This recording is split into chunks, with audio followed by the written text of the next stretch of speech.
অনেক সময় আমাদের অ্যাজবেস্টার ছাদের সিটে ছোট ছোট ফুটো হয়ে যায়, আর সেখানে বৃষ্টির সময় বৃষ্টির জল ভিতরে ঢুকে। এই গর্ত খুব সহজেই মেরামত করা যায়, একটু ফলো করলেই হলো। ভিডিওটি মনোযোগ দিয়ে দেখুন কিভাবে গর্তটা বন্ধ করা যাচ্ছে বা ফুটোটা বন্ধ করা যাচ্ছে। ভিডিওটি ভালো লাগলে লাইক, শেয়ার আর সাবস্ক্রাইব করতে ভুলবেন না। অসাধারণ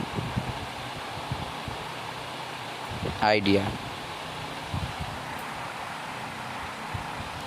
এবার দেখুন জল আর ভিতরে প্রবেশ করবে না। ভালো লাগলে সাবস্ক্রাইব করুন।